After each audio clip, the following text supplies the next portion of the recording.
सभी को मेरा नमस्कार। पिछली दो क्लासेस में हमने ऑपरेटर्स के बारे में समझा, जिनमें पहले हमने ऑपरेटर को कैटेगराइज करा उनके ऑपरेशंस के बेसिस पर। सेकंड टाइम फिर हमने कैटेगराइज किया ऑपरेंड के बेसिस पे। ये तो हमारा कैटेगराइजेशन हो गया, ऑपरेटर क्या होता है ये हम समझ चुके थे। उसके बाद मैंने आपको थ्योरी के अंदर वही चीज़ आपको समझाई, एक्सप्लेन करा कि एडिशन, सब्ट्रैक्शन, मल्टीप्लिकेशन तो इजी होता है, लेकिन डिवीजन में और जब मॉडुलस होता है तो उस केस में थोड़ा सा रिजल्ट डिफरेंट आता है। तो आज पहले हम उसी चीज़ को थोड़ा डिस्कस कर लेते हैं, और जितने भी ऑपरेटर हमारे पास हैं उन चीज़ों को हम थोड़ा सा, उन ऑपरेटर्स को हम थोड़ा प्रैक्टिकली इंप्लीमेंट करके देखेंगे, या प्रैक्टिकली समझ के देखेंगे। और उसके बाद देखते हैं कुछ एक दो प्रोग्राम अगर हम बना सकते हैं तो ऑपरेटर्स के साथ में, क्योंकि अब जो हमारा फोकस रहेगा वो थोड़े टाइम के लिए एक बार प्रैक्टिकल पे रहेगा, फिर वापस से हम थ्योरी पर जाएंगे। तो देखिए, मैंने आपको बताया था अर्थमेटिक ऑपरेटर है, एडिशन, सब्ट्रैक्शन। मान लो सपोज करो मैंने कहा वेरिएबल मैं डिक्लेयर करता हूँ एक्स इक्वल टू 10 और वाई इक्वल टू 5 कर दिया। मैंने आपको एक ऑपरेटर बताया था जैसे x equal to x plus 10 लिखते हैं, जैसे x equal to x plus 2 लिखा अगर मैंने, तो क्या हो गया, x की प्रीवियस वैल्यू, जो x की जो करंट वैल्यू है, x की करंट वैल्यू कितनी है, x की करंट वैल्यू 10 है, उसमें 2 ऐड करेगा और x में असाइन कर देगा। ठीक है, अभी मैं इसको सेव किया, यहाँ पर वैल्यू चेंज हो गई, लेकिन अभी हम प्रिंट करके देखेंगे तो यहाँ पर x को प्रिंट कराएंगे। यहाँ मैंने आपको बताया था कि अगर मुझे इंटरेक्टिव मोड में प्रिंट कराना है तो सिंपल वेरिएबल का नेम लिखूँगा तो प्रिंट हो जाएगा। देखो ये 12 आ गया। इसी बात को अभी हमारे पास क्या है, x की वैल्यू कितनी है, 12 है। अगर मैं इसको ऐसा लिखता हूँ x प्लस इक्वल टू 5 मतलब क्या हुआ, x की करंट वैल्यू में 5 ऐड करे और x में असाइन कर दे। देखते हैं, अब मैंने x को प्रिंट कराया तो x की करंट वैल्यू कितनी थी, 12 में 5 ऐड करेगा कितना हो जाएगा, 17, और x की वैल्यू अगर मैं प्रिंट करवाता हूँ यहाँ पर 17 आ गया। तो जैसे ये हमारा क्या था, मैंने आपको बताया था अर्थमेटिक असाइनमेंट ऑपरेटर थे। असाइनमेंट ऑपरेटर में शॉर्ट हैंड ऑपरेटर था, शॉर्टकट जो था, या जिसको मैंने बोला था, कुछ ऑथर्स ने इसको ऑगमेंटेड असाइनमेंट ऑपरेटर भी बोला हुआ है। लाइक अगर मैं लिखता हूँ x माइनस इक्वल टू 5, तो ये वही वैल्यू आ जाएगी क्या, x की करंट वैल्यू कितनी है अभी 17 में माइनस करेगा 5 मतलब हुआ 12, और वापस से वो 12 किस में असाइन कर देगा, x में। अगर मैं x को प्रिंट करना चाहूँगा यहाँ पर 12 आंसर आ गया। तो ये हमारे ऑगमेंटेड असाइनमेंट ऑपरेटर थे। ऐसे ही मल्टीप्लाई, डिवाइड, यही होता है, multiply equal to, divide equal to, mod equal to, floor division equal to, division equal to, ये सब हमने समझा था। फ्लोर डिवीजन को और डिवीजन को थोड़ा सा एक बार हम रिपीट कर लेते हैं। डिवीजन के केस में थोड़ा सा कन्फ्यूजन क्रिएट हो रहा था, वो चीज़ समझ लेते हैं। मैंने बोला वैल्यू है हमारे पास 10 डिवाइड बाय 3, क्या आया 3.3। नहीं, इसमें थोड़ा सा सही रिजल्ट नहीं आ पाएगा। सपोज करो मैं कहता हूँ यहाँ पर वैल्यू है 12 डिवाइड बाय 3 नहीं, 12 डिवाइड बाय 5, 2.4 आ रहा है आंसर हमारा। ठीक है, सिंपल है, यहाँ पर कोई दिक्कत नहीं है, 2.4 आ जाएगा। 12 डिवाइड बाय 3 करते हैं तो कोई दिक्कत नहीं है, यहाँ पर क्वेश्चन हमारे पास 2.4 आता है, सिंपल सी बात है, तो सिंपल सी मैथमेटिक्स है। बट अगर मैं लिखता हूँ -12 डिवाइड बाय 5, ठीक है, -12 डिवाइड बाय 5 लिखता हूँ, तब भी -2.4 आएगा, ये भी क्लियर है, कोई दिक्कत नहीं है, बस नेगेटिव आंसर आ जाएगा क्योंकि यहाँ पर नेगेटिव में वैल्यू लिखी हुई है। अच्छा, अब क्वेश्चन आता है, सर अगर मैंने -12 ना लिखे, मैंने +12 डिवाइड बाय -5 लिखा, तब भी वही 2.4 आएगा। ये भी कोई बड़ी चीज़ नहीं है, सिंपल सी गणित है, आराम से समझ में आ गया। देखो, अब आता है हमारा फ्लोर डिवीजन की बात। तो फ्लोर डिवीजन की बात दोनों केस में हम लगाते हैं। अगर मैंने बोला कि 12 डिवाइड बाय 5, लेकिन डिवाइड कर रहा हूँ फ्लोर डिवीजन में, तो यहाँ क्या आंसर आ रहा है 2। मैंने क्या बोला था, प्लस के केस में क्या होगा, जो आपका फ्लोर में होल नंबर है, इसके देखो ये वैल्यू है 2.4, इसके सीलिंग में अगर होल नंबर है वो है 3, और फ्लोर में होल नंबर है 2, तो फ्लोर में जो होल नंबर है उसको लेगा, मतलब 2.2 वैल्यू ले लेगा यहाँ पर। यहाँ तक क्लियर है। बट अगर ये वैल्यू मैंने लिख दी -12 फ्लोर डिवीजन 5, यहाँ पर -3 आ गया। क्यों आ गया, देखो क्या वैल्यू बनाई थी इसने, यहाँ पर -12. -12 डिवाइड बाय 5 और -12 floor division bye 3। -12 divide by 5 में क्या वैल्यू बनाई 2.4, माइनस के 2.4, माइनस के 2.4 का सील करेंगे तो सील में आएगा -2 और फ्लोर में आएगा आपका -3। तो फ्लोर में -3 आ जाए इसलिए -3 यहाँ पर ले लिया। 2.4 जो है मिड है किसका, -3 और -2 का मिड है, मतलब मिड में वैल्यू आती है। मैं नहीं कह रहा एग्जैक्टली मिड है, मिड में वैल्यू आती है कहीं पर, तो इसलिए यहाँ पर -3 इसने फ्लोरिंग में ले लिया। तो ये भी हम देख चुके थे। इसी चीज़ को अगर मैं ऐसा भी लिख देता हूँ 12 फ्लोर डिवीजन -5 -3 है, कोई दिक्कत नहीं है। मोड लिखते हैं तब क्या होता है, मैंने लिखा 12 मोड -5, ओ सॉरी मेरे से स्लैश भी प्रेस हो गया, तो -3 आ रहा है मोड में। क्यों आ रहा है -3, अब आप ये यहाँ से कंफ्यूज मत हो जाना। देखो भाई माइनस क्यों आ रहा है, देखो 3 हुआ ये -3। यहाँ अगर मैं डिवाइड करता हूँ तो डिवाइड करने पर मैंने क्या बोला, कितनी बार टेबल बोलना पड़ा था, 3 टाइम बोलना पड़ा। 5 3 जा कितना होता है 15 होता है, 5 3 जा 15 होता है। तो 12 -15, 12 -15 होगा, मतलब 12 -15 में आएगा, तो यहाँ -15 के हिसाब से फिर यहाँ वैल्यू बन जाएगी आपकी -3 बन जाएगी। ठीक है, इसको अगर मैं लिखता हूँ यहाँ पर -12 मोड 5, तब क्या आंसर आता है, तब प्लस का 3 आ जाता है। कोई प्रॉब्लम नहीं है, यहाँ समझ में आ गया हमारे को। वही इसने फ्लोरिंग का वैल्यू ली है। फ्लोरिंग की वैल्यू कितनी बनती है, फ्लोरिंग की वैल्यू 3 बनती है, फ्लोरिंग की वैल्यू 3 बनती है, तो फ्लोरिंग की वैल्यू 3 बनती है, तो इसलिए 15 तक बोला टेबल को, मतलब। और -12 -15 जो वैल्यू बनाई इसने, क्या वैल्यू बनाई, प्लस का 3 बना दिया, और यहाँ पर हमारे पास आंसर आ गया। तो वो कन्फ्यूजन जो था, मुझे लगता है अब मैंने इतना ज़्यादा डिस्कस कर लिया है आप लोगों से कि आपको अच्छे से समझ में आ गया होगा। ये चीज़ मैं बार बार आप लोगों को क्यों बता रहा हूँ, उसका सबसे बड़ा रीज़न यही है कि इस टाइप का क्वेश्चन बहुत आते हैं MCQs में, आपके पास इस तरीके के क्वेश्चन बहुत आते हैं, और हम अक्सर इस चीज़ में कन्फ्यूज़ हो जाते हैं कि इसका आंसर -3 आएगा, या हम लिख कर आ जाते हैं 2, इस तरह से। इस तरह से सोच के हम -2 लिख कर आते हैं। ठीक है, तो वो चीज़ नहीं करनी है, उसको अवॉइड करना है, ध्यान रखना है ये चीज़। चलिए, ये तो हमें क्लियर हुआ। अब चलते हैं थोड़ा सा रिलेशनल ऑपरेटर के ऊपर। रिलेशनल ऑपरेटर में अभी मैंने क्या क्या वेरिएबल डिक्लेयर करे थे, वो वेरिएबल तो अपन पीछे छोड़ के ही आ गए। मैंने कहा x की वैल्यू 10 करी थी और y की वैल्यू 5 करी थी, है ना। तो ये वैल्यू मैं दोबारा लिख देता हूँ। सपोज करो मैंने कहा फिर से x = 10 अभी, और y = 5। अब अगर मैं लिखता हूँ यहाँ x > y, ठीक है, तो x की वैल्यू कितनी है 10, या अगर मैं इसको सिंपल भी लिखूँ तो भी चलेगा, कोई प्रॉब्लम नहीं है। मैंने 10 > 5 ऐसा लिखा तो भी चलेगा, बट मैं आपको वेरिएबल के साथ लेकर चल रहा हूँ ताकि इनकी आदत पड़े हमारे को। ट्रू रिटर्न हुआ, क्यों, हम जानते हैं x की वैल्यू कितनी है 10 और y की वैल्यू कितनी है 5। 10 > 5 कंडीशन, मतलब स्टेटमेंट हमारा राइट है, तो कंडीशन आंसर हमारे पास आया, रिटर्न हुआ ट्रू। यही चीज़ अगर मैंने लिखा होता x < y, तो रिजल्ट आया फॉल्स। ठीक है, अच्छा यहाँ मुझे नहीं लगता कोई greater than, less than, greater than, equal to, greater than, equal to, less than, equal to, इनमें कहीं कोई दिक्कत होगी। तो इस तरह से हम आगे चलें। अगर मैं बोलता हूँ x not equal to y, तो यहाँ पर आंसर आएगा ट्रू, मतलब रिजल्ट हमारा आएगा ट्रू, क्योंकि x की वैल्यू 10 है, y की वैल्यू 5 है। नॉट इक्वल टू के केस में ये हमारे पास आ गया। और अगर मैंने लिखा x इक्वल टू y, तो ये कंडीशन चेक करके बताएगा क्या, 10 = 5 जो है रिजल्ट हमारा क्या बन रहा है, फॉल्स बन रहा है, तो यहाँ पर फॉल्स रिटर्न हो गया। ठीक है, इसी तरीके से अगर मैं एक चीज़ और लिखते हैं, मैंने बोला z = और कर दिया मैंने 3।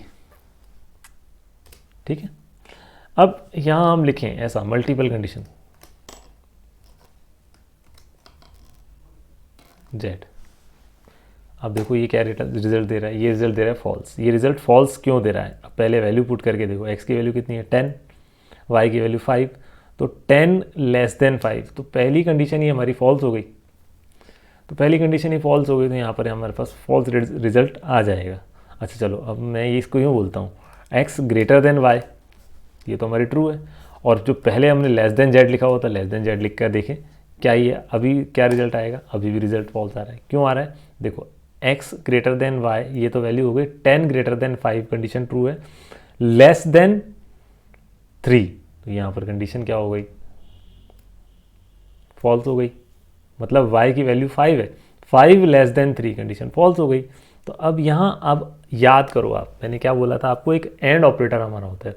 तो यहाँ by default and he work कर रहा है। जब आपने मल्टीपल रिलेशनल ऑपरेटर लगा दिए तो ये खुद ही एंड काम कर रहा है। यहाँ पर मल्टीपल कंडीशन, दो कंडीशन कौन कौन सी लगी हुई है यहाँ पर, अगर मैं देखूँ तो यहाँ एक कंडीशन लगी हुई है x greater than y and, ऐसा लिखा हुआ है, and y less than z। ये इस तरह से वर्क कर रहा है। देखो आंसर फॉल्स आ गया। तो यहाँ क्या हुआ, हमने एंड भी सीख लिया। तो आप पाइथन में इस तरह से भी कंडीशंस को अप्लाई कर सकते हो, जबकि जावा C++ में आप ये चीज़ अप्लाई नहीं कर सकते। सी और C++ में आप ये चीज़ अप्लाई नहीं कर सकते, जावा में अप्लाई नहीं कर सकते, पाइथन में ये काम कर सकते हो। और यहाँ देखो ये एंड ऑपरेटर भी हम यूज़ कर रहे हैं। मैंने क्या बताया था, एंड ऑपरेटर के केस में मल्टीपल कंडीशन होनी चाहिए। C1 हो गया, ये C2 हो गया। इनका रिजल्ट कब आएगा, ट्रू, जब दोनों कंडीशन ट्रू होंगी। अब दोनों कंडीशन ट्रू कब होगी, देखो ये तो 10 है, ये क्या है 5 है। 10 ग्रेटर देन 5, यहाँ तक ट्रू है, ये ट्रू है। उसके बाद आपने लिखा है 5 लेस देन 3, जेड की वैल्यू कितनी है 3, तो 5 लेस देन 3, यहाँ फॉल्स हो गया। तो पहले में ट्रू, इसमें ट्रू और दूसरे में फॉल्स। तो ट्रू एंड फॉल्स नहीं, ट्रू एंड फॉल्स का मतलब क्या हो गया, फॉल्स। किस केस में, एंड। अगर यहाँ पर आप और लगा देते, सपोज करो मैं यही स्टेटमेंट लिखता हूँ, क्या, x ग्रेटर देन y और y लेस देन z, तो अब आंसर ट्रू में आएगा। क्यों आएगा, क्योंकि यहाँ ये कंडीशन ट्रू हो गई। मैंने क्या बोला था आपको, और के केस में क्या होता है, कोई सी भी एक कंडीशन ट्रू होती है तो आपको ट्रू मिल जाता है, लेकिन एंड के केस में कोई सी भी एक कंडीशन फॉल्स होती है तो फॉल्स मिल जाता है। या इस बात को इस तरह से बोलें कि एंड के केस में दोनों कंडीशन ट्रू होना कंपलसरी है, तभी आपको ट्रू मिलेगा। और और के केस में कोई सी भी एक कंडीशन ट्रू होगी तो आपको ट्रू मिल जाएगा। फॉल्स आपको और के केस में तभी मिलेगा जब सारी ही कंडीशन फॉल्स होगी। ओके, तो ये हमारे यहाँ पर क्या हो गए, लॉजिकल ऑपरेटर भी क्लियर हो गए, रिलेशनल ऑपरेटर भी हमने देख लिए। अर्थमेटिक ऑपरेटर्स के अंदर जो हमारे कुछ नए कन्फ्यूजन से बन रहे थे, उन चीज़ों को भी हमने यहाँ पर समझने की कोशिश करी है। तो इसके साथ ही हम क्या करते हैं, एक छोटा सा प्रोग्राम और बना लेते हैं। लाइक सिंपल कैलकुलेटर बनाते हैं। बहुत दिन हो गए अपने को प्रोग्रामिंग करे हुए, तो मैं सिंपल कैलकुलेटर बना रहा हूँ जिसके अंदर हम क्या करेंगे, 2 वैल्यू रीड करेंगे यूज़र से और उनके 4 अर्थमेटिक ऑपरेशंस हम बना के उसको बता देंगे कि भाई आपका एडिशन इतना है, इनका सब्ट्रैक्शन इतना है, मल्टीप्लिकेशन इतना है, डिवीजन इतना है। ये सिंपल सा अपन कैलकुलेटर बनाते हैं, एक सिंपल सा कैलकुलेटर बनाते हैं। ओके, तो उसके लिए क्या करना पड़ेगा, इसके लिए देखो 2 वैल्यू अपने को यूज़र से रीड करनी है मतलब इनपुट लेनी है। तो इनपुट लेनी है तो अपने को इनपुट फंक्शन का यूज़ करना ही पड़ेगा। अब मैं दोनों वैल्यू, मेरी वो इंटीजर भी हो सकती है और दोनों वैल्यू वो फ्लोट भी हो सकती है, वो नंबर एंटर कर रहा है। तो जब वो नंबर एंटर कर रहा है तो इंटीजर भी एंटर कर सकता है, पॉइंट्स में वैल्यू भी एंटर कर सकता है, फ्लोट भी एंटर। इसलिए हम यहाँ पर क्या लिखेंगे, सबसे पहले जैसे मैंने बोला वैल्यू 1 वेरिएबल का नाम रख दिया मैंने वैल्यू 1 इक्वल टू फ्लोट, और इनपुट लेना है इसलिए इनपुट फंक्शन का यूज़ करेंगे। इनपुट फंक्शन में आप लिखोगे, क्या लिखोगे इनपुट फंक्शन में, enter first value.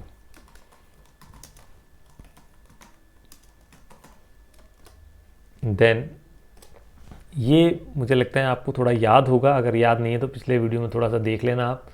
String literal कहते हैं। इनपुट के अंदर हम इनपुट फंक्शन क्यों यूज़ करते हैं, जब अपने को इनपुट लेना होता है उसमें यहाँ जो मैसेज लिखते हैं वो इन्वर्टेड कॉमा में हम मैसेज लिखते हैं ताकि यूज़र को ये समझ में आए कि कौन सा क्या काम उसको करना है, फर्स्ट वैल्यू एंटर करनी है। और जब वो वैल्यू एंटर होगी वो किस में एंटर, वो वैल्यू जो होती है वो string, by default string type में ये ही इनपुट लेता है और उसको हमने फ्लोट में कन्वर्ट करवा दिया। क्यों, अभी थोड़ी देर पहले मैंने बोला आपसे कि यूज़र इंटीजर भी एंटर कर सकता है, फ्लोट भी एंटर कर सकता है, मतलब यूज़र होल नंबर भी एंटर कर सकता है और फ्रैक्शनल वैल्यू भी एंटर कर सकता है, क्योंकि उसको कैलकुलेशन करनी है, एडिशन, सब्ट्रैक्शन, मल्टीप्लिकेशन और डिवीजन करना है। तो हम ये मान के चलेंगे अगर उसने फ्लोट के केस में क्या होता है, चाहे आप इंटीजर एंटर करो या फ्लोट, दोनों वो सेव कर लेगा। लेकिन अगर आपने यहाँ इंटीजर लिखा होता, अगर आपने यहाँ इंटीजर लिखा है, जैसे मैं आपको एग्जांपल देकर बता देता हूँ, यहाँ आपने इंटीजर लिखा और सिंपल मैं इसको प्रिंट कराता हूँ, अभी ऑपरेशन नहीं कर रहे, मैं कह रहा हूँ वैल्यू 1 को मैं प्रिंट करा रहा हूँ, सेव करता हूँ। सेव करने के लिए जो हमने लोकेशन पहले सेट की हुई थी वहीं पे चलते हैं। हमारा फोल्डर था पाइथन प्रोग्राम्स वाला, सिंपल कैलकुलेटर .py मैंने सेव कर दिया। अब इसको रन करना है, रन मेन्यू पर जाएंगे, रन मॉड्यूल पे क्लिक करेंगे, रन किया, यहाँ क्या आ गया हमारे पास, एंटर फर्स्ट वैल्यू, क्या लिखा हुआ आया, एंटर फर्स्ट वैल्यू। इसमें मैंने अगर यहाँ सिंपल इंटीजर वैल्यू एंटर करी तो ये कोई दिक्कत नहीं है, अभी रन कर गया, कोई दिक्कत नहीं, आ गया आंसर हमारे पास 10। लेकिन अगर मैं यहाँ इसको फिर से रन करता हूँ, मैंने प्रेस किया F5 प्रेस किया, अब मैं एंटर फर्स्ट वैल्यू लिखता हूँ। यहाँ क्या है ध्यान से देखना, ऑब्जेक्ट ये हमने यूज़ किया हुआ है इंटीजर टाइप में, क्या यूज़ किया हुआ है यहाँ पर, इंटीजर टाइप यूज़ किया हुआ है। और अब हम रन करवाते टाइम मैं यहाँ पर इंटीजर वैल्यू ना लिख के मैं यहाँ पर फ्लोट वैल्यू लिख देता हूँ 5.8, तो देखो ये एरर आ रही है। आपने देखा कि अगर मैं इंटीजर यूज़ करता हूँ या इंट यूज़ करता हूँ और फ्लोट वैल्यू एंटर करवा देता हूँ तो एरर आ जाती है। अब हमारा ऑब्जेक्ट क्या है, हमारे को काम क्या करवाना है, सिंपल कैलकुलेशन करवानी है, एडिशन, सब्ट्रैक्शन, मल्टीप्लिकेशन और डिवीजन। लेकिन यूज़र इंटीजर वैल्यू भी एंटर कर सकता है और फ्लोट वैल्यू भी एंटर कर सकता है। तो अपन चेक करें कि अगर मैं यहाँ पर फ्लोट लिखूँगा तो क्या ये फ्लोट और इंट दोनों को सेव कर पाएगा।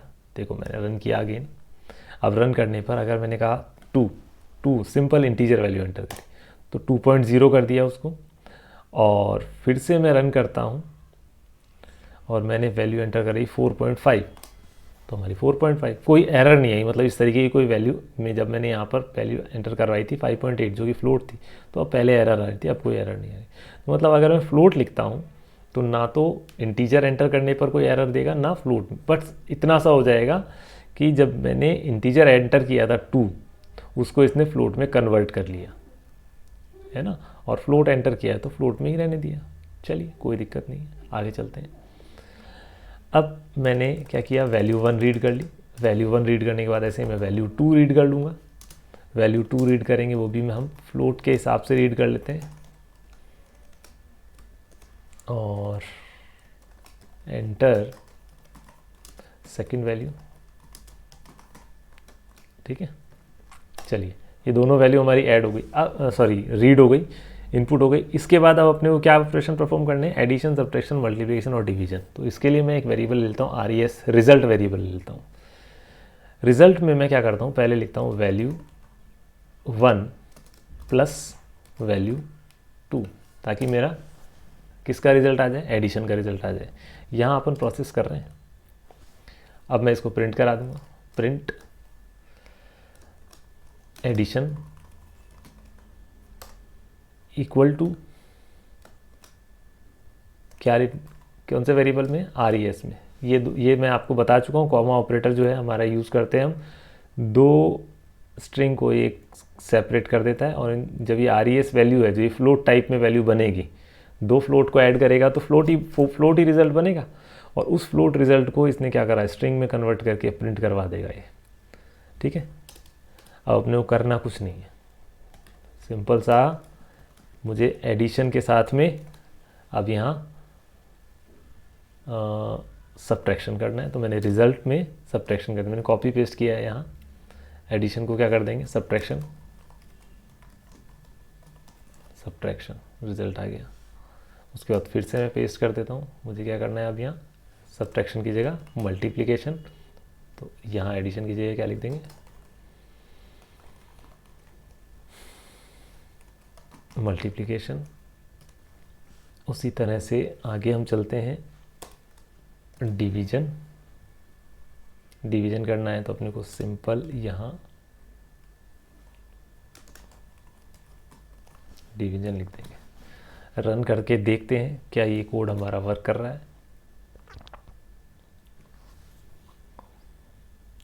एंटर फर्स्ट वैल्यू, मैंने कहा 4 और 8, सेकंड वैल्यू में 8, तो देखो आंसर क्या आ गया, एडिशन 12, 4 + 8 12 आ गया। सब्ट्रैक्शन 4 - 8, 4 - 8 -4।